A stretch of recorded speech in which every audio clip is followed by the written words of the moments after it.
this was a moment where I'm the leader of this group of 150 people. And the exact thing I told them to do was the thing that resulted in this moment of failure. Hey, Will, welcome to the Craig Groeschel Leadership Podcast. Thank you so much, man. I'm really excited to be here with you. So I appreciate the invitation. I am more excited. I'm going to hold up your book for those that are watching. I came across your book, Unreasonable Hospitality. I had 3 people recommend it to me in 1 week, and so that hits the threshold of I better read it. And I read it quickly, and immediately I became, every year I try to recommend 3 books. Last year I only had 2 that I recommended, and this was one of the 2 books that I recommend to anyone. Everyone had our whole team read it. And so I want to ask you a lot about the concept of unreasonable hospitality. But before we do that, in case we have some in our community that don't know you yet, I generally ask our guests this question. I'll start here. Will, when in your life did you first see that you might have leadership gifts? Oh, that's a great first question. You know, I grew up in an interesting household. My dad is, my hero, my mentor, my best friend. And he was all of those things because of the situation with my mom. My mom, when I was young, when I was 4 years old, was diagnosed with brain cancer. And the tumor was removed, but the radiation treatment she received, it rendered her into becoming a quadriplegic by the time I was like 8 or 9. And my dad, from whom I've learned more than I've learned from anyone else in my life, was concerned about my confidence growing up. He didn't want me to be overly reliant on others. And so he moved us to a house really close to my high school, such that our house could be the convening place, since I no longer had a mom to drive me around to other places. And I think it was actually in that season that I recognized not only the extent to which I loved entertaining people, which is a fundamental part of kind of what made me successful in my career, but also that I was a good leader, because I think there is a correlation between being a good host and being a good leader. I think what a good host does is, well, they're the ones that show up and give people something to look forward to and a place to coexist. They create the conditions for connection, which is not dissimilar to setting the rules within which people convene. And then from there, I went into student politics. I became the president of my high school, and kind of things went on accordingly. But yeah, I really do believe it was in those early years where my house became where people gathered that I recognized I had a knack for being able to show up for people in a way that was well received.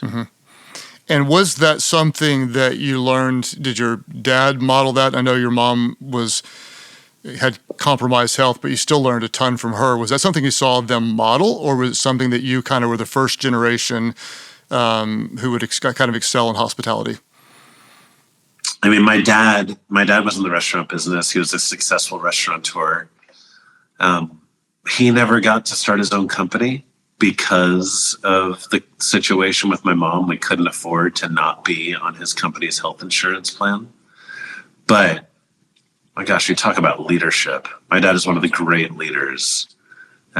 He showed me the power of integrity, always asking yourself what right looks like at every single turn, and whatever the answer is, just doing that. He showed me how to navigate through moments of adversity. One of my favorites of his quotes is, "Adversity is a terrible thing to waste." That's powerful. Can't control what life throws at you, but you can control what you learn from it, how you choose to allow it to motivate you, how you grow out of it. And navigating adversity, I think, is one of the greatest things a great leader can do well. He taught me, my gosh, to be unbelievably ambitious in my goals, but also very patient in my pursuit. And so my dad we could literally do an hour and a half long podcast where I just quote my dad the entire time and talk about all the lessons I learned from him. But he is not only the reason I fell in love with restaurants, but I feel very lucky to have the relationship that I have with him, and in him to have had someone that's so beautifully modeled what it looks like to be a great leader. Mm-hmm. So maybe we can take that quote, your favorite quote from your dad: adversity is a terrible thing to waste. Is that how he said it? Yeah. When would be a time, Will, in early in your leadership that you had a major setback that you didn't waste?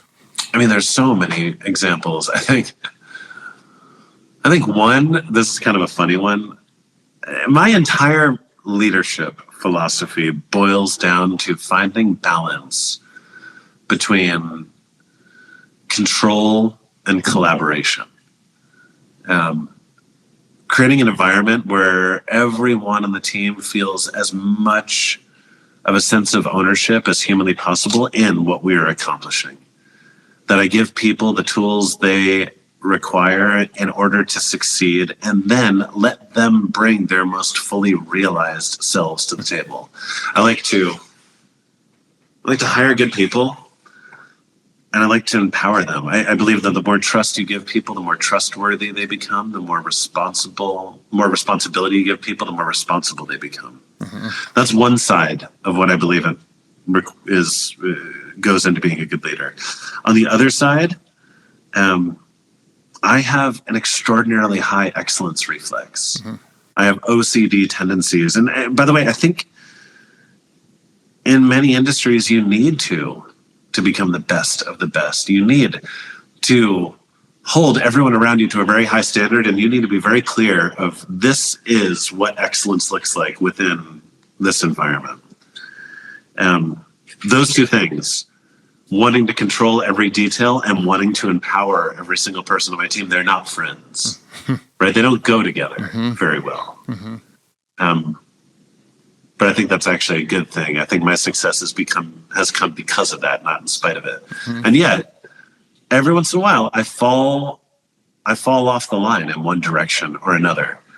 Rather empower people too much and excellence goes by the wayside, or I control people too much and collaboration falls away. One time, it was at a very pivotal point in the evolution of my restaurant, and we were introducing a new menu. One that was really meant to celebrate New York City. I was confident that that was the next step in our trajectory that was required for us to get to the top. And every dish celebrated either an ingredient of New York, a part of the history of New York. And when it comes to service, I think economy of words is important. If you take too long to explain something, you've annoyed the person you're there to serve. And so I came up with spiels for every single dish that were exactly the right length, that also expressed all the information I wanted every guest to receive, and effectively had everyone on my team memorize these spiels, effectively completely undoing my desire to let them be themselves in the room. A day after we debuted this menu, the New York Times food critic came in. He dined with us. He left the restaurant. He and I made eye contact from across the room. I was certain that we had crushed it. 2 days later, an article came out in the New York Times about that new menu. Thankfully, it was not a review. It was a warning shot. And the title was, at the new 11 Madison Park, the words fail the food. And it went on to completely destroy every single one of those spiels I just told you about, going as far as to say that the entire meal felt like a Seder hosted by Presbyterians. Wow. Don't hold back. So this was a moment where I'm the leader of this group of 150 people. And the exact thing I told them to do was the thing that resulted in this moment of failure. Sometimes you learn from adversity. Sometimes adversity fuels your competitive fire. In that case, it just gave me the opportunity to do something that I wish more leaders were comfortable doing in front of their entire teams, which was to stand up and apologize. And I seized on that moment of adversity to stand up in front of the entire staff. I called an all-staff meeting and apologized. apologized for the fact that I'd become so focused on winning that I'd lost sight of the very thing that had gotten us that far along in the game. And after that, we went right back to doing things the way we always had. We went on to be very, very successful, even within that menu. But the reason why it was so impactful is because the moment a leader stands up and apologizes to everyone on their team, and in doing so effectively criticizes themselves, the moment the culture shifts into one where everyone on the team becomes that much more willing to receive criticism from that person. I don't believe any organization can evolve to becoming one of greatness if a culture of feedback does not become normalized. And yeah, I'm talking about praise, but I'm also talking about criticism. Because if praise is affirmation, criticism is investment. And you can never establish a fully authentic culture of criticism if the leader of that team is not just as willing to stand up and criticize themselves. Super powerful. And there's like nugget after nugget that I want to unpack. I want to go back just a bit. And for those that don't know your story, you started, you built, you took risk, you innovated, you eventually scraped into barely making the top 50 restaurants, like barely by barely, like number 50, which for your whole life would seem like a win until it's the bottom one on the list, right? Yeah. And just with consistency, great leadership, with integrity, with creativity, with amazing people, with collaboration, you ended up building and creating the restaurant voted number 1 in the world, which is, I am a fan of amazing service, and anytime you hit that is a massive win. You did not do it on your own. You did it with great people. I want to go back, Will, and talk to you a little bit about when you talk about balancing control. I always say this, that you can have control or you can have growth, but you can't have both. And I think there are two extremes as leaders we tend to fall into. One is that we are overly controlling. We want things done our way, or we're too hands-off, we're laissez-faire, and we're just like, you guys do everything, and then we don't come back in until things are a wreck, and then we overcorrect, and I think those are dangerous. Could you talk to me about, you also said we hire good people, so I kind of want to know, what is the definition of good people, and then what do you do to give them the creativity to be themselves and to create an unforgettable moments of hospitality without getting out of the boundaries of what you consider to be a healthy culture? What's that tension look like? So, okay, how do we find them first? It's funny, back in the day, I used to sit down in interviews with a list of questions. I had this long list of questions, and I'd obsessed over every question to figure out how in a 30-minute conversation I could get as inside of someone else's head as humanly possible. And then one day I realized, well, at least for me, how misguided that was. I believe relationships are relationships, and the lessons we learn from those in life can be applied to those in work and vice versa. And I think in many ways, an interview is not dissimilar from a first date. And imagine if you sat down on your first date with a list of questions, there probably would not be a second date. Instead, I moved to a different place, which is, hey, this is someone who I'm asking to join my team, and by definition, to become a part of my life. And so I look for 3 things when I'm interviewing someone. Do they have integrity? Do I think they're going to work hard? And are they someone that the people who already work for me will get along with? Because hospitality is a team sport, and a team cannot thrive in the absence of chemistry. If the answers to those 3 questions are yes, they have integrity, I think they're going to work hard, and they're going to get along with the people on my team, there's nothing that we do that's all that difficult. And if I'm willing to invest enough in them to set them up for success, I can teach them the rest of it. At that point, it's just giving them time to fully absorb the culture we've created. And because I don't think culture can be taught, it can only be caught, right? Like I've always structured my environments that people spend a season or 2 on my team before they're on the front line, so that they can really get to know how things work, start to feel what we stand for, understand our non-negotiables, and then empower them. I think one of the mistakes that people make is they start to throw people out into the field before they've given those people enough time to fully understand the culture. And then those people fail, and then we judge them for their failure when it was really our fault for not giving them enough time such that they'd be able to succeed. Chanel, actually, the big fashion house, they have a rule. If you join their team as an executive, you're not allowed to speak at a meeting for 4 months or something, which is a meta signal to say that we do not celebrate talking too early as a way to prove you deserve to be here. We actually believe that the best way to prove you deserve to be here is to focus on listening first and talking later. So then once people are at the front line, I think of it like teaching my kids to ride a bike. You're not just putting them on a bike. There's the little training bike, and then there's the tricycle, and eventually you take off the training wheels. I like to be a co-conspirator with my people in the beginning until they've worked with me for long enough to know what I would do even if I wasn't there. And then I back off and let them take the lead.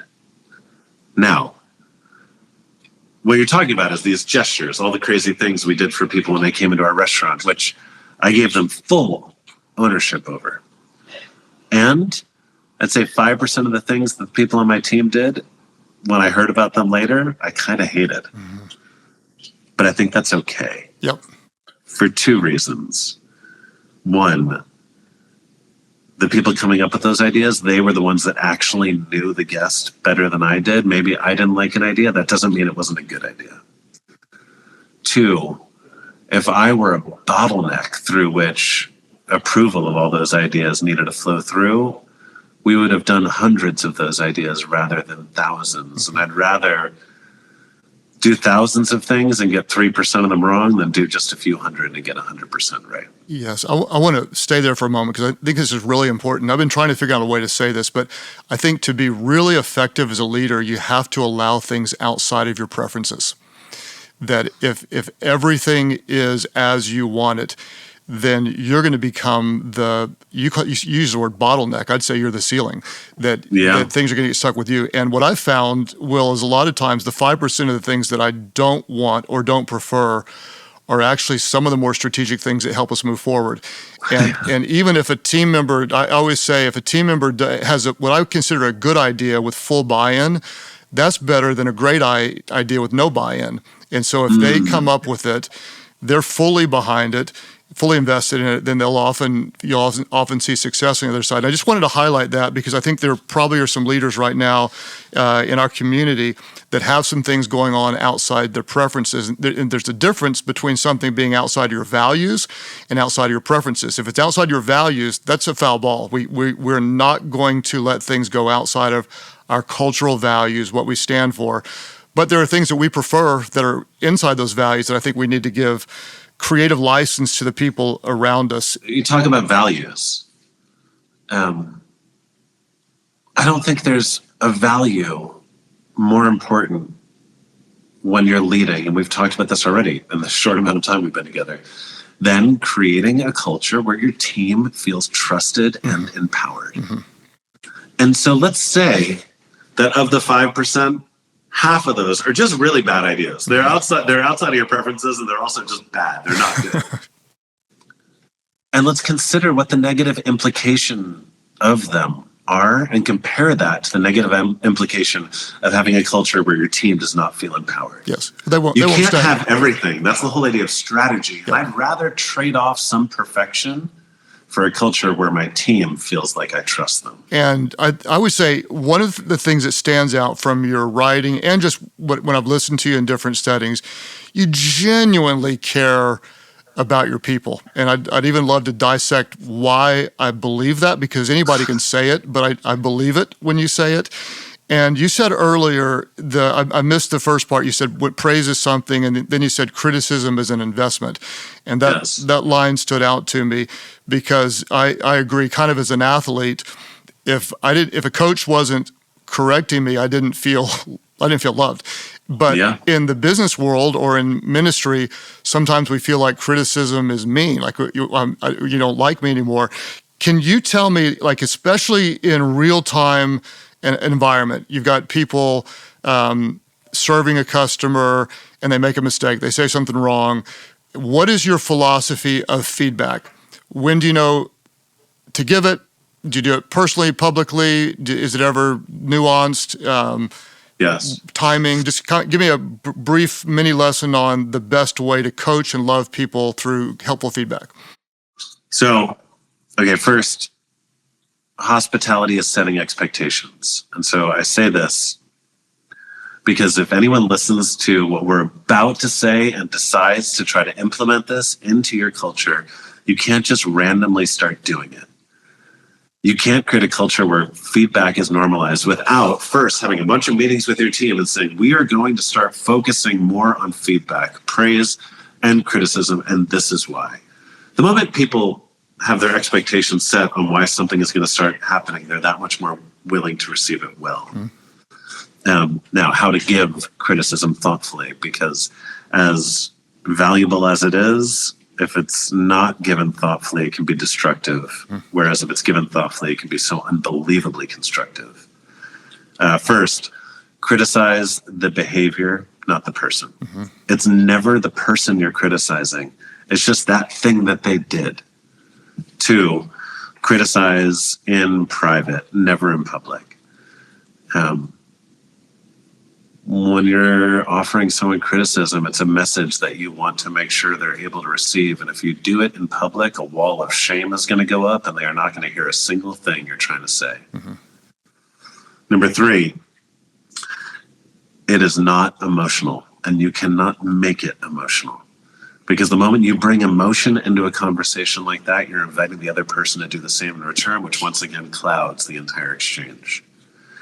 Number 4, criticize consistently. And I mean every single time. If I don't want you to, lean on the wall, every single time I see you lean on the wall, I need to point it out.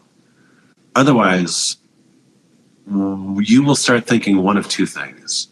I only criticize you when I'm in that kind of mood, which again gives a negative connotation to the entire exchange. Or that it must not be that important to me since I only call it out every so often. And then finally, the charitable assumption. This is something from my old boss and forever mentor, Danny Meyer, which is a long way of saying, or a short way of saying, ask the question before you say the thing. Give people the benefit of the doubt. If someone shows up to work late, you need to address it. But the way to start addressing it is say, hey, you're late. Is everything okay? Because maybe it's not. And that person doesn't need criticism. They need love because of something that happened to them on their way into work. Or maybe they're just late and they need it to be addressed. I think that's super helpful, especially the keep it consistent part, because I think I've seen, even in my own feedback, is I will say something one time and maybe not the next time. And that's not fair because it doesn't communicate the real value behind it. And then always in private, I taught that for years, and then I had a theory. I want to ask you what you think of this. There were 2 different times where someone did something that publicly was a mistake, and I talked to them in privately, and in one particular case, I said, I'm actually going to address this publicly, not to embarrass you, but to do a favor for you, because I want everyone to know that we've talked about it and that it's been handled and that we're moving on. And so in that instance, I actually told them publicly that we had a private conversation, and here's what we said, and that we've agreed that this has been handled and moving forward is going to happen like this. And everyone kind of had a sigh of relief. Is that wise ever, or would you say be careful with that? No, I think here's the thing. You still did the criticism in private. And then after that was done, you had a conversation and you set expectations that it was strategically beneficial to talk about it in public. And so, yeah, I think there's power in that for sure. I learned for years and years, I said private only. And I actually think occasionally there are times where you do them a disservice if you don't let everyone know that it that it has been handled, and we're agreeing it's been handled, and we're moving on. But I still believe that first conversation should be in private. I do agree with you too. And by the way, just to make sure I'm being super specific for people listening, that doesn't mean you need to go and find an office in the back and like sit down and close the door and have the conversation. It could be as simple. Remember, these are meant to be unemotional. They're meant to be consistent, so they can't always be long.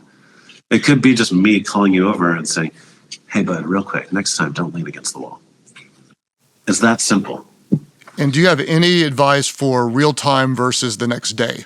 When it is not strategically damaging, real time is always best. That said, you know the book Love Languages. I talk about in Unreasonable Hospitality the idea of tough love languages. You can't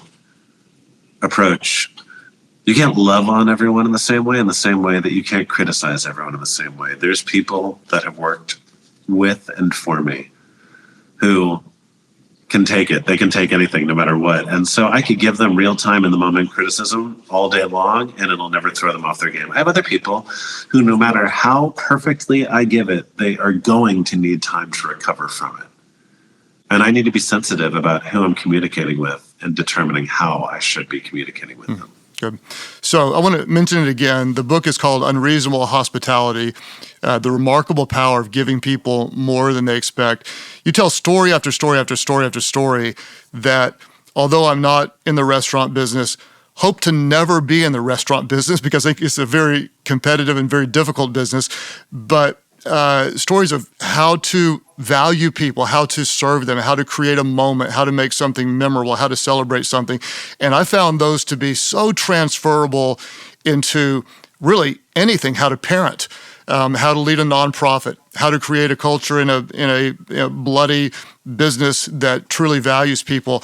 I'd like to know how did you empower people to have the courage to kind of like break some rules, to be personally creative, all the way down from you're in a fine dining restaurant and someone says we didn't have a hot dog, and your team goes out and gets a cheap hot dog in the most fine dining and makes that a presentation. How do you teach that kind of creativity and empower your team without what boundaries do you need in place? What's the driving force behind teaching that creativity? One of the things that I heard from mentors on my way up in my career was that you hire for hospitality and you train for excellence. It's another way of saying people are either hospitable or they're not. Hire the ones that are and then train them how to be excellent. Mm-hmm. I disagree with that on a foundational level. I think that we are all hospitable.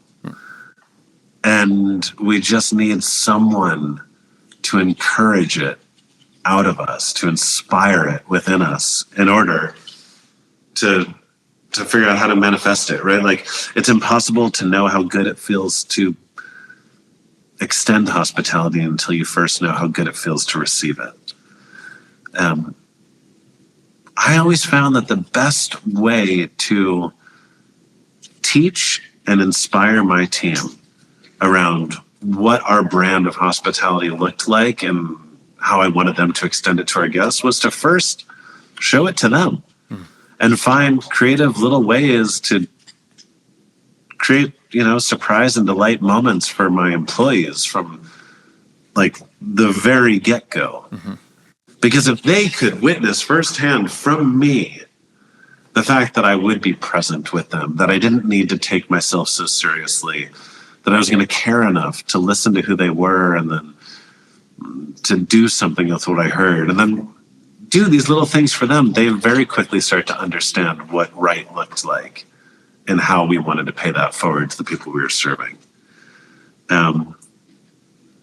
That's a part of it. The other part of it is every time someone on my team did something great, the next day in our daily huddle, we would celebrate them. Not just to make them feel good, not just to show everyone else that they should do something awesome because they wanted that incredible feeling of affirmation. But also, every time we celebrated something in front of the group, people had a slightly better understanding of what we thought good looked like. It's funny, we're just talking about criticism. Praise is as important, and the impacts are aplenty. The last thing I did was I made it easy for them to deploy. I think this is one big mistake that leaders make. They come up with these amazing new ideas. They give the team permission to help them bring those ideas to life, but they don't back up that permission with the resources required to make it possible. We added people onto our team whose only job was to help people execute whatever random hospitality ideas they had in the moment. We called them Dreamweavers. They were just there to help other people bring their ideas to life. And I think that's important. If you have a big idea, a brilliant idea, one that you believe has the capacity to be transformational, make it as easy as humanly possible for your team to get behind it. Otherwise, it will not take root to the extent that you want it to. I'd like to ask you kind of a personal question about the emotional ride of success and failure. And so you worked long and hard, and they honored the top 50 restaurants, and you knew you were in the top 50. And then at the award ceremony, you took last place in the top 50, which is still amazing. And that probably felt like a letdown. And then you fought and scraped, and I can't remember the exact numbers. You could tell me, but maybe you're fifth, third, second, whatever. And you finally won. Can you tell me, Will, what's it like to lose, to win? What's it like when you win it all and you wake up the next day and they say like Olympic athletes, sometimes the hardest day is the day after the gold. Can you tell me a little bit about that journey? Because what I found is some people on the road to success end up accomplishing what they'd always hoped to and find themselves empty on the other side. What was that journey like for you? Losing and winning. Danny Meyer, I'll quote him again. He used to say something to the effect of, we're never as good as they say we are, and we're never as bad as they say we are. Now, at the same time, I believe very, very strongly that when you win something, gosh, give yourself the grace to celebrate. Mm-hmm. And we used to celebrate. We had these epic, notorious parties every time we won a big award. Celebrate that for a few days and then let it go and move on. Similarly, when faced with a moment of disappointment following a loss, give yourself the grace to fully feel the weight of that disappointment. As a leader, don't be rah with your team in a moment of disappointment. Feel all the feelings with them. That's the only way they can actually trust you, is if you don't put on a bold face. They want to know that you feel like crap just like they do, right? Like you need to feel with them for a measure of time and then also move on. Recognizing that we can learn through the failures and we need to work hard to make sure the victories don't mess with our character. Mm-hmm. But to your point, the day after we came in last place in 2010, we came in first place in 2017. That may not sound like a long time to some, but when you are pushing as hard as we were day after day after day, that is quite a long time. It is a long time. Persistence and determination alone are omnipotent. And the emotional fall after finally realizing a dream that was so audacious to many it felt unachievable is intense. Mm-hmm. What I decided to do was completely gut renovate the entire restaurant and start all over again. Because the only thing I knew how to do in that moment was just to wipe the board clean and start playing a new game. Mm-hmm. But I don't know that I have any appropriate wisdom for this outside of hospitality is setting expectations. when you set a crazy big goal, just be prepared for the fact that when you achieve it, it's going to feel really, really, really good. And then you're going to feel a little bit empty. And you want to be prepared for that such that you can happen to that emotion. It's not happening entirely to you. I think that's good advice. And I do think for highly competitive people, they usually find a way to win. They may not come out number one, but they do tend to succeed. And then what happens on the other side of that can be crushing, or you can take it to another level. And there seems to me that you're very kind, you're very others focused, you genuinely care about people, but you are fiercely competitive. Would that be true? Yes. Why is that? What in you created that drive? My gosh, I don't know. I just hate to lose. I really hate to lose. And I think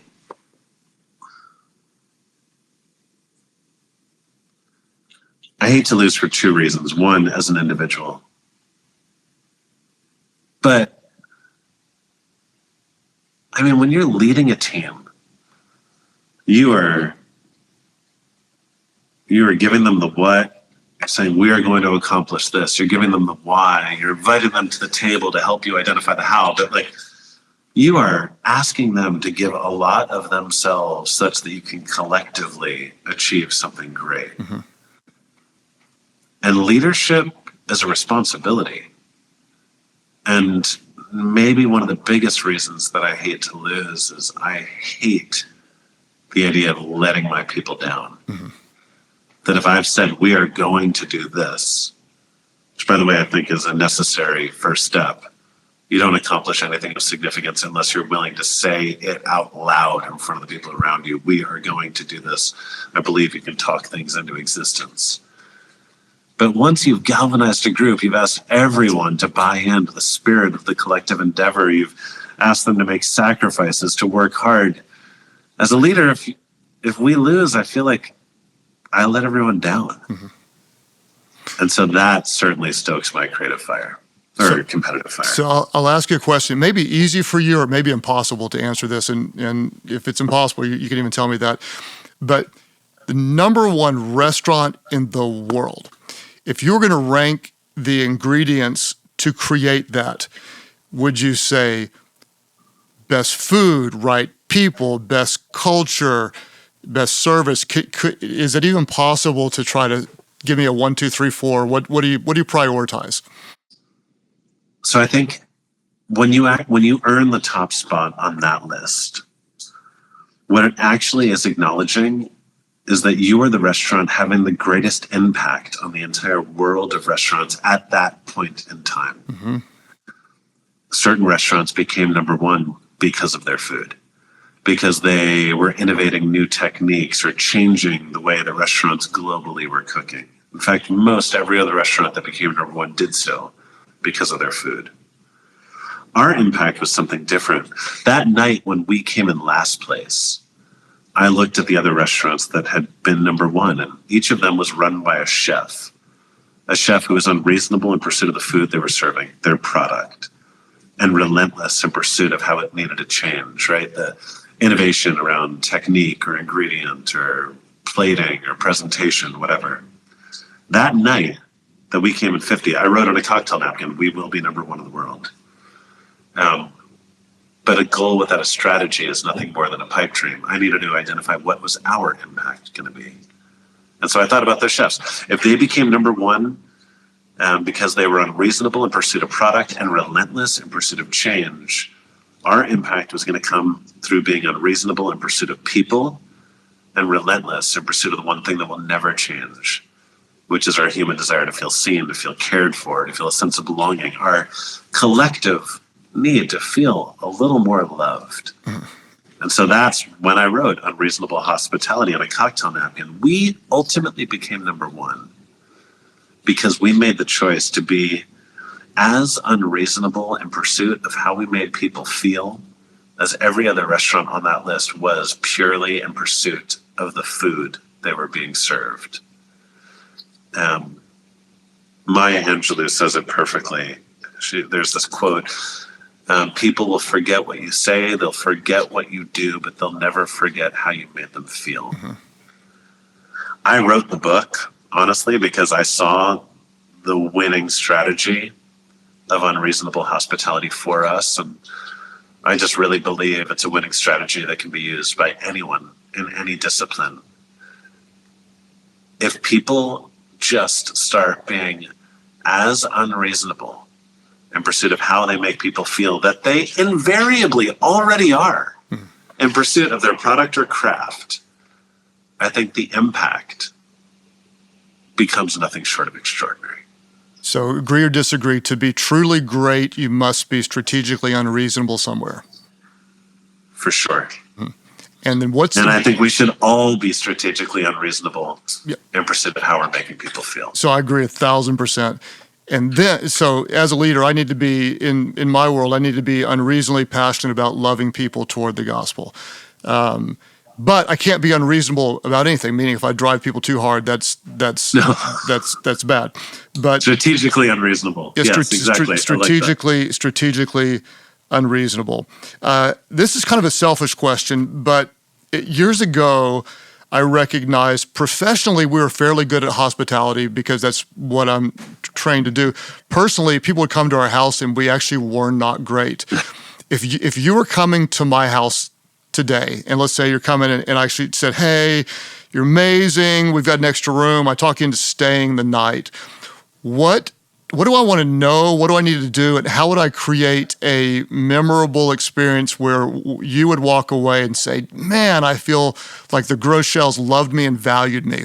I think one of the biggest mistakes people make when they're entertaining others, let's say a dinner party, is they try too hard to show what they can do at the expense of what people actually want, which is quality time. How many times have you been to someone's house, they're hosting a bunch of people, and they open the door and like, come in, I have something on the stove, but go pour yourself a glass of wine, I'll be in a little bit. And they're just in the kitchen cooking all night and trying to put together like the most spectacular and impressive feast they can to show off what they can do. My thing is, if I want an amazing meal, I'd go to a restaurant. No matter who you are, I'm not going to your house to have the best meal of my life. I'm going to your house so that I can actually like put the world on pause for a little bit and lose myself in this relationship. And so the only specific piece of advice I'll give is don't spend the entire night in the kitchen when you have people at your house. Be with the people. The less specific advice I'll give is be intentional about not wasting the time together. Mm-hmm. I mean, Priya Parker wrote an amazing book called The Art of Gathering, where she believes in like more rules, like more regimented time together, whether it's conversation topics or if it's 8 people dining together, one conversation at the table, because sometimes with more rules comes more profound connection. But whatever the approach is, remember that the food, the drinks, the candle light, the music, whatever other stuff people spend so much time focusing on when they entertain, those are all ingredients in the recipe of human connection. That is the whole point of inviting people over. It's to be creative and intentional in pursuit of those relationships. Mm-hmm. Don't let anything else get in the way of that. Yeah, I think you talked about that well in the book, that you listen carefully to what people say or what they don't say and try to read what's important to them. And so I think I hear what you're saying. Rather than trying to show them what I can do, I want to really value them, and even listening might be better than creating the perfect meal, just spending some time like that. And if you have a guest room, they'll have cell phone chargers. Okay, that's actually the kind of thing I'm looking for too.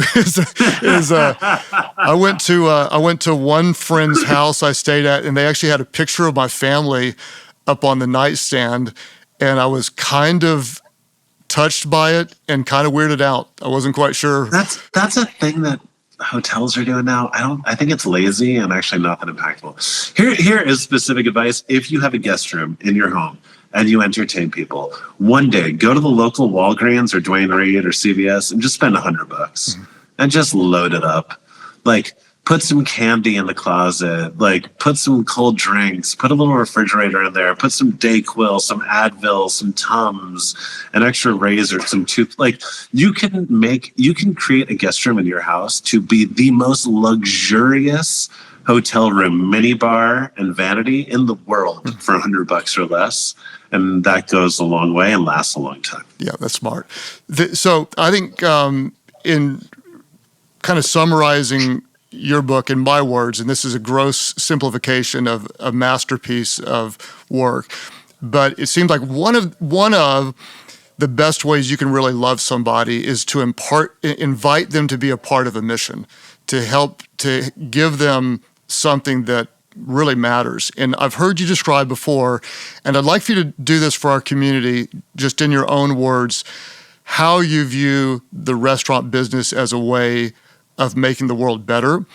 And then I'm going to tell you where I'm going to go after this. Then I'm going to pick something. I'm going to just say, I'm a hardware store manager. Then what I'd like for you to do after you tell me about the restaurant is, let's say I'm a hardware store manager. Tell me how I'd do the same thing when we're selling doorknobs and hammers. How would I invite people into a culture like that to make a difference? Because I think this can be really helpful to all of us to know how to take what is sometimes it appears to be an ordinary job and to make it into a way of serving and blessing other people. So restaurant business, why in the world would just putting food on a plate make the world better? Yeah, by the way, I do think if you're leading a team, this is something you need to talk about constantly. Because I don't care how much you like your job, sometimes work is really hard. And if you don't believe that there's importance in how you spend your days, it's really hard to bring your best self to the table on those difficult days. Every month, without fail, I would talk about in my daily huddle how there is nobility in service. How in restaurants we get to help people celebrate some of the most important moments of their lives. How we can conversely give them the grace, if only for an hour or two, to forget about their most difficult moments. How we can inspire people to be better versions of themselves through our attention to detail.